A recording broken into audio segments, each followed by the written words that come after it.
तो स्टूडेंट्स, हम जो अपना चैप्टर है how do organism reproduce biology का चैप्टर है वो हम डिस्कस कर रहे थे। उसमें हमने उस चैप्टर का बेसिक एसेक्सुअल रिप्रोडक्शन की डिटेल्स और इसके साथ ही सेक्सुअल रिप्रोडक्शन इन प्लांट्स का बेसिक हमने डिस्कस कर लिया था। जो सेक्सुअल रिप्रोडक्शन है फ्लोरिंग प्लांट्स में उसके बारे में हमने डिस्कस किया था।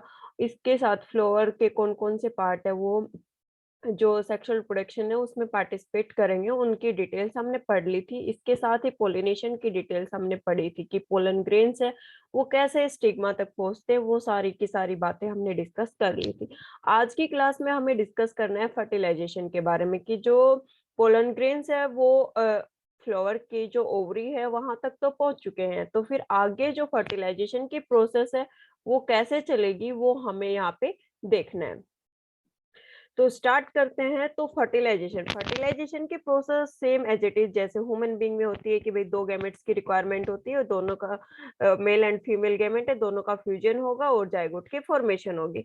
सेम यहाँ पे यही प्रोसेस चलती है प्लांट्स के बाद। प्लांट्स के अगर हम लेकर चले तो वहां भी फर्टिलाइजेशन की सेम प्रोसेस होगी कि मेल गैमेट और फीमेल गैमेट है, दोनों का फ्यूजन होगा एंड फिर उसके बाद आगे जाइगोट फॉर्मेशन होगी।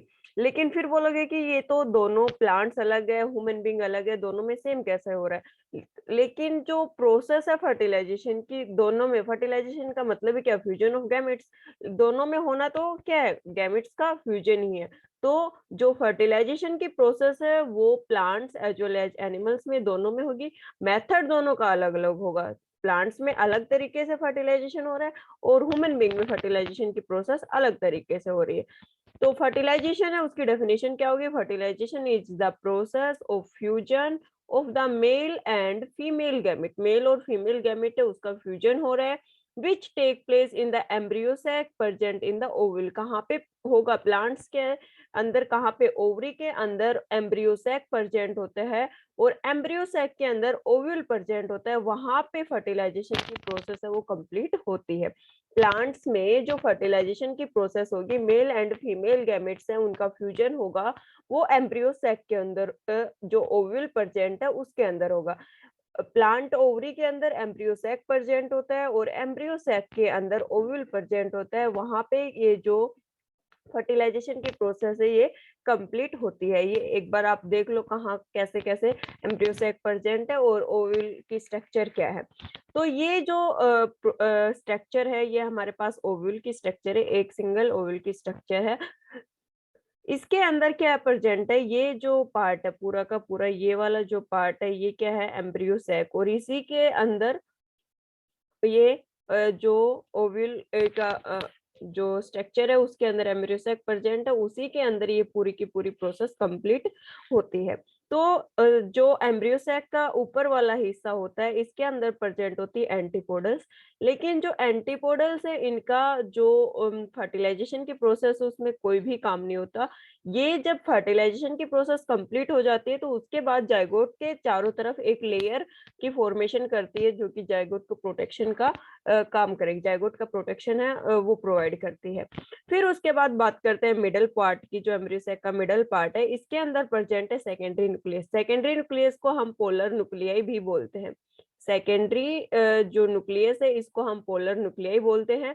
ये 2n number of cells present होते हैं। ये मेनली सिंगल सेल नहीं होती, इसकी स्ट्रक्चर कुछ इस टाइप से होती है।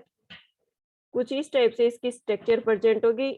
इन सेल्स का डिवाइडेशन नहीं होता। जो पोलर न्यूक्लियाई है ये सेल्स डिवाइड नहीं होती। इसमें एन नंबर ऑफ जो क्रोमोजोम है वो इस सेल में प्रेजेंट होंगे और एन नंबर ऑफ क्रोमोजोम इस सेल में प्रेजेंट होंगे। तो टोटल कितना हो गया? 2n नंबर ऑफ क्रोमोजोम यहाँ पर प्रेजेंट होंगे। तो जो पोलर न्यूक्लियाई है वो उसके अंदर 2n number of chromosome present होते हैं। फिर बात करते हैं जो लोअर पोर्शन है एम्ब्रियो सैक इसके बारे में। तो जो एम्ब्रियो सैक है इसके लोअर पोर्शन में मिडल के अंदर तो क्या प्रेजेंट है?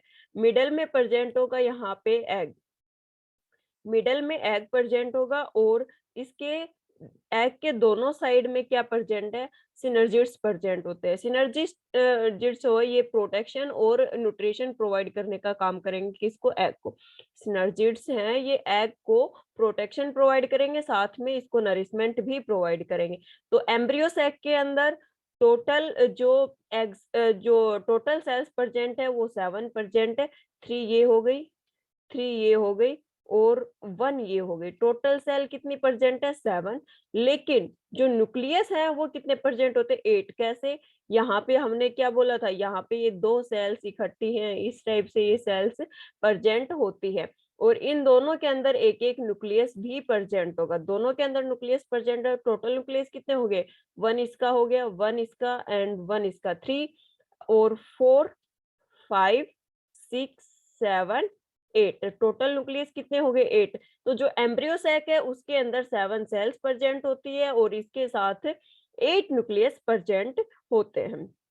तो जो एम्ब्रियो सैक की डिटेल्स पढ़ ली। एंटीपोडल प्रेजेंट है जो प्रोटेक्शन का काम करेंगे। फर्टिलाइजेशन में कोई काम नहीं होता। जब जाइगोट की फॉर्मेशन हो जाती है उसके बाद ये अपना काम करना स्टार्ट करती है। सेकेंडरी न्यूक्लियस को हम पोलर न्यूक्लियाई भी बोलते हैं। ये 2n नंबर ऑफ क्रोमोसोम इसके पास प्रेजेंट है क्योंकि ये सेल डिवाइड नहीं होती और इसके अंदर सेल एक काउंट होंगे लेकिन न्यूक्लियस 2 प्रेजेंट है। इसके बाद सिनर्जिड्स की बात करें तो ये सिनर्जिड्स है, ये एग सेल को प्रोटेक्शन प्रोवाइड करते हैं, इसके साथ ही इसको नरिशमेंट भी प्रोवाइड करते हैं। बीच में प्रेजेंट है एग सेल। एग सेल के पास n नंबर ऑफ क्रोमोसोम्स है वो प्रेजेंट होते हैं और जो आउटर जो फिर बात करते हैं इंटेगुमेंट्स की।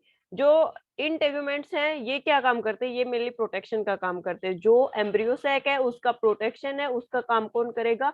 जो इंटेगुमेंट्स है ये काम करेंगे। आउटर एंड इनर इंटेगुमेंट्स ये प्रेजेंट है, ये प्रोटेक्शन का काम करेंगे। फिर बात करते हैं माइक्रोपाइल एंड का। माइक्रोपाइल एंड के थ्रू जो पोलन ग्रेन आ रहा है वो उसकी एंट्री होती है। जो माइक्रोपाइल एंड है इसके थ्रू जो पोलन ग्रेन यहाँ पे आया है उसकी एंट्री होती है और जो ऊपर वाला चिलाजे लैंड है ये इसको चिलाजे लैंड हम बोलते हैं। प्लेसेंटा है, इसका क्या काम है? ये जो ओवरी है उसको फ्लोवर से अटैच करके रखता है। तो ये हो गया हमारा ओवल का स्ट्रक्चर। ओवल के स्ट्रक्चर में हमें इम्पोर्टेंट क्या है कि एम्ब्रियो सैक की पूरी डिटेल याद रखनी है। इसके अलावा पोलन ग्रेन की एंट्री कहाँ से हो रही है? माइक्रोपाइल एंड से हो रही है और जो पोलर न्यूक्लियाई है उसके बारे में हमें याद रखना है। फिर बात करते हैं हम पोलन ग्रेन की स्ट्रक्चर के बारे में। पोलन ग्रेन की स्ट्रक्चर आपकी एनसीईआरटी की बुक में नहीं दे रखी, ये आपके लिए ज्यादा इंपॉर्टेंट नहीं है, लेकिन फिर भी हम इसके बारे में थोड़ी सी डिटेल देख लेते हैं। पोलन ग्रेन है वो बहुत ही हार्ड कवरिंग होती है। जो इन्वायरमेंटल कंडीशंस है उनकी वजह से वो डिग्रेड नहीं होते। पोलन ग्रेन्स है वो डिग्रेड नहीं होते क्योंकि हमने तो पढ़ा है कि अलग अलग एजेंसी यूज की जाती है पोलन ग्रेन को स्टिग्मा तक पहुंचाने के लिए। जैसे विंड का भी यूज हो रहा है, वाटर का भी यूज हो रहा है, इंसेक्ट्स का भी यूज हो रहा है और इसके अलावा जो ह्यूमन बीइंग है उनकी एक्टिविटीज का भी यूज हो रहा है। तो जो एक्सटर्नल इन्वायरमेंटल कंडीशन है वो पोलन ग्रेन को कभी भी डिग्रेड नहीं कर सकती है। पोलन ग्रेन उनकी वजह से डिग्रेड नहीं होंगे क्योंकि उसके चारों तरफ एक हार्ड कवरिंग होती है। जो आउटर हार्ड कवरिंग होती है उसको एक्जाइन बोला जाता है और जो इनर हार्ड कवरिंग होती है उसको इंटाइन बोला जाता है। जो पोलन ग्रेन है इसके अंदर 2 न्यूक्लियस प्रेजेंट होते हैं। एक को हम बोलते हैं वेजिटेटिव न्यूक्लियस एंड जो दूसरा न्यूक्लियस है उसको हम बोलते हैं जनरेटिव न्यूक्लियस। इसके साथ में जनरेटिव सेल्स है वो प्रेजेंट होती है। तो ये हो गया पोलन ग्रेन के बारे में एंड ओव्यूल के बारे में। अब हमें देखना है कि इनका जो फर्टिलाइजेशन की प्रोसेस है वो कैसे कंप्लीट होती है। जो फर्टिलाइजेशन की प्रोसेस है ये हमारे पास, ये हमने पोलिनेशन प्रोसेस में पढ़ा था कि जो पोलन ग्रेन है वो कहाँ पहुंच गया है? स्टिग्मा के पास में पहुंच गया है, यहाँ पे आके चिपक गया है। ये पोलन ट्यूब के थ्रू कहाँ तक पहुंचेगा? जो पोलन ट्यूब है उसके थ्रू ये जो एम्ब्रियो सैक है उस तक पहुंचेगा। ओवरी के अंदर जो एम्ब्रियो सैक प्रेजेंट है, ओवरी के अंदर एम्ब्रियो सैक प्रेजेंट होता है, वहां तक ये पहुंचेगा। वहां पे क्या होगा जाके? जो हमने अभी पढ़ा कि भाई जो पोलन ग्रेन है उसके पास क्या प्रेजेंट है? पोलन ग्रेन के पास 2 न्यूक्लियस प्रेजेंट है, एक वेजिटेटिव न्यूक्लियस और एक दूसरा जो न्यूक्लियस है वो जर्मिनेटिव न्यूक्लियस है। तो यहाँ पे क्या हुआ? 2 न्यूक्लियस प्रेजेंट है। जो पोलन ग्रेन आया है स्टिग्मा के से और पोलन ट्यूब के थ्रू एम्ब्रियो सैक के पास उसमें 2 न्यूक्लियस प्रेजेंट है। तो कौन सा न्यूक्लियस कहाँ पे फर्टाइल करेगा? क्योंकि यहाँ पे तो सेल्स बहुत सारी प्रेजेंट है, 7 सेल्स प्रेजेंट है। कहाँ पे? एम्ब्रियो सैक के अंदर। एम्ब्रियो सैक के अंदर कितनी? 7 सेल्स प्रेजेंट है। ये सारी की अब ये देखना है कि कौन सी सेल्स के साथ ये फर्टिलाइज करेगा। तो जो न्यूक्लियस पहले जैसे कि ये वाला न्यूक्लियस है, ये जाके किससे जो जिसकी मूवमेंट फास्टली हो रही है आगे की तरफ जो न्यूक्लियस प्रेजेंट है वो तो जाके एग के साथ फर्टिलाइज कर जाएगा। जो न्यूक्लियस आगे की तरफ है वो किसके साथ जाके फर्टिलाइज कर जाएगा, एग सेल के पास। और ये दूसरा जो न्यूक्लियस है ये किसके साथ फर्टिलाइज कर जाएगा, जो दो पोलर न्यूक्लियाई प्रेजेंट थी उनके साथ जाके फर्टिलाइज कर जाएगा। जो डिप्लॉयड सेल प्रेजेंट थी फ्लावर के अंदर, जो एम्ब्रियो सैक है उसके अंदर, जो डिप्लॉयड सेल पोलर न्यूक्लियाई जिसको बोल रहे थे, सेकेंडरी न्यूक्लियस जिसको बोल रहे थे, उसके साथ जाके ये फर्टिलाइज कर जाती है। देखो क्या हुआ, स्टिग्मा से पोलन ग्रेन पोलन ट्यूब के थ्रू कहां तक पहुंचा, एम्ब्रियो सैक तक। एम्ब्रियो सैक के अंदर 7 सेल्स प्रेजेंट है, जिस तो फर्स्ट जो न्यूक्लियस आएगा, चाहे वो वेजिटेटिव हो चाहे वो जर्मिनेटिव न्यूक्लियस आए, क्योंकि हमने पढ़ा था कि पोलन ग्रेन के पास 2 न्यूक्लियस प्रेजेंट है, तो दोनों में से जो भी न्यूक्लियस पहले पहुंचेगा वो एग के साथ, जो एग प्रेजेंट है एम्ब्रियो सैक के अंदर, उसके साथ फर्टिलाइज कर जाएगा। और जो दूसरा न्यूक्लियस आएगा वो फिर पोलर न्यूक्लियाई है उसके साथ फर्टिलाइज कर जाएगा। ये देखिए यहाँ पे जो फर्टिलाइजेशन की प्रोसेस है वो यहाँ पे ये समझा रखी है। एक मेल गैमेट है वो किसके साथ फ्यूज करेगा, एग सेल के साथ, और किसकी फॉर्मेशन कर लेगा, जाइगोट की। 2n नंबर ऑफ जाइगोट यहाँ पे बना लेगा, क्योंकि हमें पता है जो मेल गैमेट आएगा उसके पास क्या प्रेजेंट है, n number of chromosome present है। एग सेल है उसके पास क्या प्रेजेंट है, n नंबर ऑफ क्रोमोजोम है। दोनों के बीच में फ्यूजन होगा, क्या बन जाएगा, जाइगोट, जो कि 2n n plus n 2n की फॉर्मेशन हो जाएगी, जाइगोट फॉर्मेशन होगी। ये जो नॉर्मल फर्टिलाइजेशन था वो हो चुका। फिर बात करते हैं जो सेकंड मेल गैमेट, हमने पढ़ा 2 न्यूक्लियस है तो दूसरा भी तो जाएगा, वो भी तो किसी न किसी के साथ फ्यूज करेगा। तो जो सेकंड मेल गैमेट है वो जो 2 पोलर न्यूक्लियाई, जो 2n number of cell present थी, जो डिवाइड नहीं हुई थी, पोलर न्यूक्लियाई प्रेजेंट था, सेकेंडरी न्यूक्लियस प्रेजेंट था, उसके साथ जाके ये क्या कर जाएगा, फर्टिलाइज कर जाएगा। देखो मेल गैमेट क्या था, n नंबर ऑफ, मेल के पास तो n नंबर ऑफ क्रोमोजोम थे, लेकिन जो पोलर न्यूक्लियाई है उसके पास क्या है, 2n नंबर ऑफ क्रोमोजोम है। और ये क्या करेगा, ये इसके साथ फर्टिलाइज करके क्या बना लेगा, ट्रिप्लोइड न्यूक्लियस की फॉर्मेशन कर लेगा। 3n नंबर ऑफ क्रोमोजोम यहाँ पे प्रेजेंट होंगे। इसकी फॉर्मेशन कर ली, ये जो ट्रिप्लोइड न्यूक्लियस बना है, 3n नंबर ऑफ क्रोमोजोम बने हैं, इसको हम बोलते हैं एंडोस्पर्म। क्या बोलते हैं, एंडोस्पर्म, जो कि जो जाइगोट का फॉर्मेशन हुआ है इसको नरिशमेंट प्रोवाइड करने का काम करेगा। बहुत ही ज्यादा न्यूट्रिएटिव होता है ये पूरी की पूरी प्रोसेस होगी फर्टिलाइजेशन की। हुआ क्या है फर्टिलाइजेशन के अंदर, देखो फर्टिलाइजेशन में जो ओव्यूल है उसके पास में 8 न्यूक्लियस प्रेजेंट है और 7 सेल्स है वो प्रेजेंट है, 7 सेल है और 8 न्यूक्लियस प्रेजेंट है। और जो मेल गैमेट आएगा तो ये प्रेजेंट है फीमेल के पास, जो ओवरी वाला पोर्शन है उसके अंदर। मेल गैमेट आएगा वो क्या लेके आएगा, 2 न्यूक्लियस है वो लेके आएगा। एक न्यूक्लियस कहाँ पे, एक न्यूक्लियस है वो क्या करेगा, एग सेल के साथ, एग सेल के साथ फर्टिलाइज कर जाएगा और जाइगोट की फॉर्मेशन वो कर लेगा। दूसरा जो मेल गैमेट है वो जो पोलर न्यूक्लियाई प्रेजेंट है एम्ब्रियो सैक के अंदर, ये हमारे पास एम्ब्रियो सैक है, इसके अंदर नीचे प्रेजेंट था एग और सिनर्जोइड्स, ठीक है, और बीच में प्रेजेंट था पोलर न्यूक्लियाई जिसके पास 2n number of chromosome present है और ऊपर एंटीपोडल्स प्रेजेंट थे, ठीक है। एंटीपोडल्स का फर्टिलाइजेशन में कोई काम नहीं था, ये फर्टिलाइज करेगा सेकंड मेल गैमेट के साथ, और एग है वो फर्टिलाइज करेगा फर्स्ट मेल गैमेट के पास, जाइगोट की फॉर्मेशन कर लेगा। जो एग सेल के साथ फ्यूजन हो रहा है वहां तो क्या हो जाएगा, जाइगोट फॉर्मेशन हो जाएगी। जो एग सेल के साथ फ्यूजन हो रहा है यहाँ पे जाइगोट फॉर्मेशन हो जाएगी। और जो सेकंड मेल गैमेट है वो जो पोलर न्यूक्लियाई के साथ फ्यूज करके ट्रिप्लोइड न्यूक्लियस की फॉर्मेशन कर रहा है, वहां पे क्या होगा, प्राइमरी एंडोस्पर्म की फॉर्मेशन होगी। एंडोस्पर्म है वो बहुत ज्यादा न्यूट्रिटिव है, जाइगोट के नरिशमेंट में वो हेल्प करेगा। तो यहाँ पे फ्यूजन कैसा हुआ, ट्रिप्लोइड फ्यूजन हुआ। फ्यूजन हुआ ट्रिप्लोइड कैसे, यहाँ पे n प्लस n, 2n का तो यहाँ पे हो गया और यहाँ पे n प्लस 2n, ठीक है, तो ये 3n की फॉर्मेशन हुई यहाँ पे। तो ये ट्रिप्लोइड फ्यूजन हो गया यहाँ पर। और फ्यूजन कितनी बार हुआ, फ्यूजन हुआ 2 बार, फ्यूजन हुआ 2 बार, एक बार एग सेल के साथ फ्यूजन हुआ और एक बार पोलर न्यूक्लियाई उसके साथ फ्यूजन हुआ, तो फ्यूजन हो गया 2 बार, तो इसको क्या बोलेंगे, डबल फर्टिलाइजेशन। जो फ्यूजन हुआ 3 बार और फर्टिलाइजेशन हुआ 2 बार। फ्यूजन तो 3n नंबर ऑफ जो गैमेट था उसकी फॉर्मेशन होगी एंडोस्पर्म के थ्रू, ये देखिए यहाँ पे जाइगोट 2n नंबर बन गया था और यहाँ पे पोलर न्यूक्लियाई के साथ 3n की फॉर्मेशन हो चुकी है। 3n की फॉर्मेशन हो गई तो ये फ्यूजन कैसा हो गया, ट्रिपल फ्यूजन। ठीक है, जो एक n आया था, इधर से एक n आया था और ये 2n के साथ जो फ्यूजन किया वो ट्रिपल फ्यूजन इसने यहाँ पे कर लिया। लेकिन यहाँ पे जो फर्टिलाइजेशन की प्रोसेस हुई वो दो बार हुई। कैसे दो बार हुई, एक बार एग के साथ और एक बार पोलर न्यूक्लियाई के साथ। एक फर्टिलाइजेशन की प्रोसेस यहाँ हुई और दूसरी फर्टिलाइजेशन की प्रोसेस यहाँ पे हुई, तो डबल फर्टिलाइजेशन हुआ, ट्रिपल फ्यूजन हुआ। फ्यूजन पूछ ले कि प्लांट्स में जो फर्टिलाइजेशन की प्रोसेस चलती है उसमें फ्यूजन कितनी बार होता है, तो वो होता है ट्रिपल फ्यूजन। एंड अगर फर्टिलाइजेशन पूछ ले तो फर्टिलाइजेशन की प्रोसेस डबल फर्टिलाइजेशन में काउंट होगी।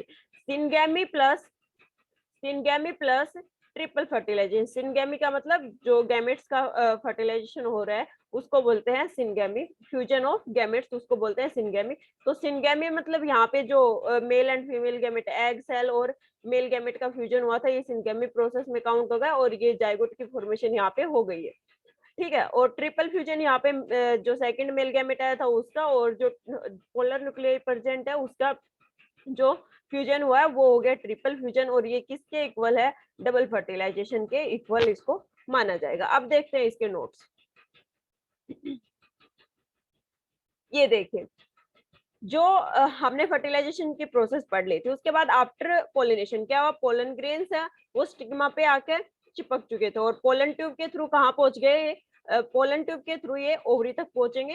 The nucleus in the pollen tube divides into two male gametes. जो हमने अभी बताया था कि भाई जो पोलन ग्रेन है उसके पास में दो न्यूक्लियस प्रेजेंट है, एक वेजिटेटिव और एक जो जर्मिनेटिव न्यूक्लियस था, वो दो male gamete male nucleus present है। Pollen tube penetrate the stigma and pass through the style and enters in the ovule through micropyle end। ये देखिए यहाँ से जो माइक्रोपाइल एंड है इसके थ्रू ये अंदर ओविल के अंदर एंटर कर जाएंगे। It release two male gametes in the embryo sac. ये एम्ब्रियो सैक के अंदर दो मेल गैमेट्स है वो रिलीज करेगा। One male gamete fuse with egg cell, एक एक्सेल के साथ फ्यूज करेगा और दूसरा मेल गैमेट है वो किसके साथ फ्यूज करेगा, पोलर न्यूक्लियाई के साथ। जो polar nuclei 2n number of cell present है उसके साथ ये वहां पे जाके फ्यूज करेगा। क्या बताया ओवरऑल फर्टिलाइजेशन में कि भाई गैमेट्स का फ्यूजन होगा, मेल एंड फीमेल गैमेट का फ्यूजन होगा, लेकिन प्लांट्स के अंदर जब पोलन ग्रेन जाता है उसके पास दो न्यूक्लियस प्रेजेंट है और एग के पास जो एम्ब्रियोस एग है उसके पास भी 7 न्यूक्लियस प्रेजेंट है। उनमें से कौन से के साथ उसका फ्यूजन होता है, वो जो फर्स्ट न्यूक्लियस एंटर करेगा वो एग के साथ फर्टिलाइज करेगा, जो सेकंड न्यूक्लियस एंटर करेगा वो पोलर न्यूक्लियाई के साथ फ्यूज करेगा और उसके बाद एंडोस्पर्म की फॉर्मेशन होगी, जाइगोट की फॉर्मेशन होगी। फर्टिलाइजेशन पूछे तो डबल फर्टिलाइजेशन होगा और फ्यूजन पूछे तो यहाँ पे ट्रिपल फ्यूजन होता है।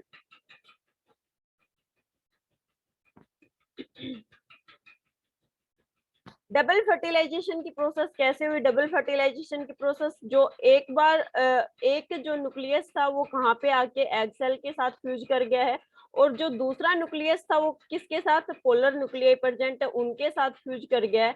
तो क्या हुआ, फर्टिलाइजेशन एक बार एग सेल के साथ हो गया, दूसरी बार फर्टिलाइजेशन वो egg cell sorry polar nuclei के साथ हो गया। तो फर्टिलाइजेशन कितनी बार हुआ, दो बार हुआ। तो इसलिए इसको हम क्या बोलते हैं, डबल फर्टिलाइजेशन प्रोसेस है वो हम इसको बोलते हैं। फिर बात करते हैं पोस्ट फर्टिलाइजेशन इवेंट की। फर्टिलाइजेशन हम देख ले कि कैसे कैसे फर्टिलाइजेशन होता है। डबल फर्टिलाइजेशन होता है, पोलर न्यूक्लियाई और एग सेल्स के साथ अलग अलग माइक्रोपाइल एंड के थ्रू पोलन ग्रेन्स एंटर करेंगे, दो न्यूक्लियस उनके पास प्रेजेंट होते हैं। पोस्ट फर्टिलाइजेशन इवेंट में क्या होगा, पोस्ट फर्टिलाइजेशन इवेंट में जो एंडोस्पर्म है वो एम्ब्रियो के डेवलपमेंट में हेल्प करेगा और उसको सीड में कन्वर्ट करने का काम करेगा। और जो ओवरी है वो जो स्वेल पार्ट होता है फ्लावर का वो एज अ फ्रूट, ओवरी के अंदर जो ये हमारे पास कुछ इसी टाइप से स्ट्रक्चर होती है। ये ऊपर स्टिग्मा होता है, ये नीचे पोलन ट्यूब होती है और ये वाला जो स्वेल पार्ट है ये ओवरी, इसके अंदर क्या प्रेजेंट है, ओव्यूल प्रेजेंट है। तो ओव्यूल है वो तो किस में बदल गया, सीड में, क्योंकि वहां पे फर्टिलाइजेशन हो गया और जो बाहर का पार्ट बच गया ये कन्वर्ट होता है फ्रूट में। जो फ्रूट पल्प होता है उसमें ओवरी का पार्ट है वो कन्वर्ट होता है और जो ओव्यूल था वो सीड में कन्वर्ट होता है। This includes the endosperm and embryo development. जो पोस्ट फर्टिलाइजेशन प्रोसेस है इसमें एंडोस्पर्म एंड एम्ब्रियो डेवलपमेंट की प्रोसेस है वो चलती है। Maturation of ovule into seed, जो ओव्यूल था ओवरी के पास, वो आफ्टर फर्टिलाइजेशन किस में कन्वर्ट हो गया, सीड के अंदर, और जो ओवरी है वो किस में कन्वर्ट हो जाएगी, फ्रूट के अंदर कन्वर्ट हो जाएगी। एंडोस्पर्म है वो क्या है, it is the triploid tissue field with the food material provide nutrition to the developing embryo. हमने बताया था कि 3 नंबर ऑफ जो ट्रिप्लोइड फ्यूजन हुआ था वो एक टिश्यू है जो कि फूड मटेरियल से फिलअप होता है, बहुत सारा न्यूट्रिशन इसके अंदर प्रेजेंट होता है और वो एम्ब्रियो के डेवलपमेंट में हेल्प करेगा। जो सीड फॉर्मेशन हो रही है ना, ओव्यूल से जो सीड बन रहे हैं इस टाइम पे, जो जायगोट बना था, जायगोट से एम्ब्रियो बनेगा, आगे पूरी प्रोसेस चलेगी। उसमें जो नरिशमेंट का काम कर रहा है वो कौन कर रहा है, यहाँ पे एम्ब्रियो कर रहा है, और वो इसको जो नरिशमेंट प्रोवाइड करेगा वो एंडोस्पर्म करेगा, किसको, एम्ब्रियो को। एम्ब्रियो क्या है, it is the diploid zygote develop into zygote. ये क्या है, डिप्लॉयड जायगोट है जो कि किसमें embryo embryo diploid cells present है और जो कि जायगोट में कन्वर्ट हो जाता है।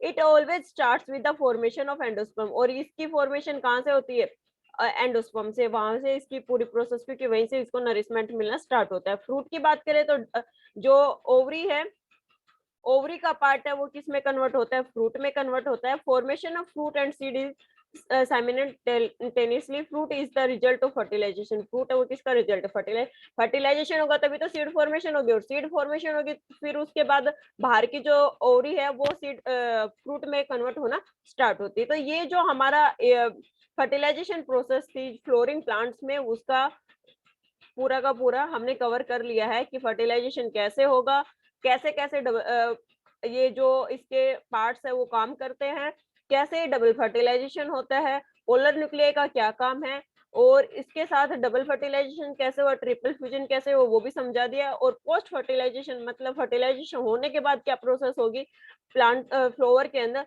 वो भी समझा दिया है। तो इसी के साथ जो सेक्सुअल रिप्रोडक्शन है प्लांट्स के अंदर वो होता है हमारा फिनिश। नेक्स्ट क्लास में हम जो ह्यूमन बींग वाला पार्ट है sexual reproduction in human being वो स्टार्ट करेंगे। आज की क्लास में इतना ही। अगर वीडियो कुछ इंफॉर्मेटिव लगी तो प्लीज लाइक कर देना, शेयर कर देना, और जो चैनल पे न्यू है वो चैनल को सब्सक्राइब कर लीजिए। Thank you so much, have a nice day.